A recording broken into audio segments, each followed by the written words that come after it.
கமெண்ட்ல ஒருத்தர் கேட்டிருந்தாரு, group A or B officer கிட்ட இருந்து அட்டஸ்டட் சைன் ஜெராக்ஸ் காப்பீஸ் வாங்கணுமா அப்படின்னு கேட்டிருக்கீங்க. டிஎன்பிசி மெமோல இத பத்தி கிளியரா எதுவும் சொல்லல. இப்ப வந்த கவுன்சிலிங் மெமோல என்ன சொல்லிருக்காங்க அப்படின்னு பார்க்கலாம்.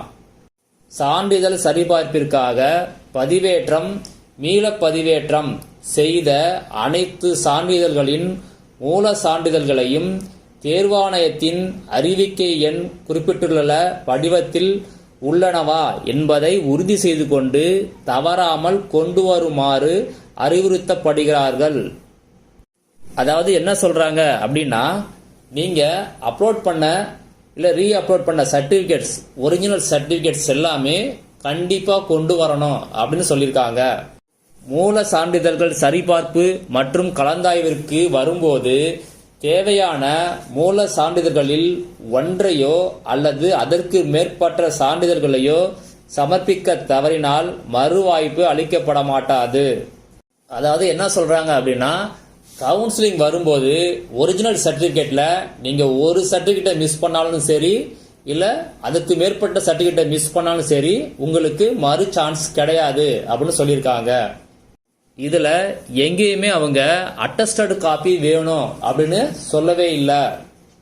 இப்ப நீங்க பாக்குறது லாஸ்டா நடந்த குரூப் 4 எக்ஸாமுக்கான கவுன்சிலிங் மெமோ. இதுல என்ன சொல்லியிருக்காங்கன்னு பார்க்கலாம்.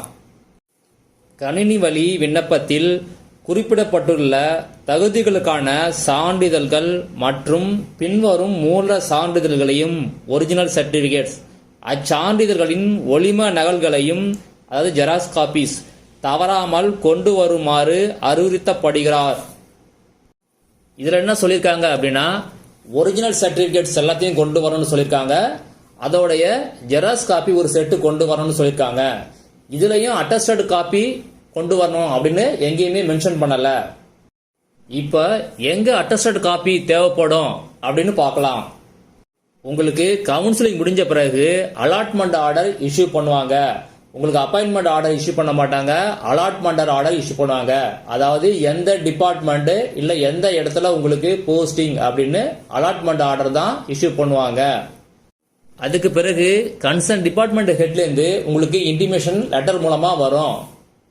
அங்க போகும்போது நீங்க ஒரிஜினல் சர்டிபிகேட்டையும் அதனுடைய அட்டஸ்டட் காப்பியும் அங்கதான் நீங்க கொண்டு போற மாதிரி இருக்கும். அங்கதான் உங்களுக்கு அப்பாயின்மெண்ட் ஆர்டர் இஷ்யூ பண்ணுவாங்க. எந்த இடத்துல போஸ்டிங் சொல்லி அப்பாயின்மெண்ட் ஆர்டர் அங்கதான் கொடுப்பாங்க.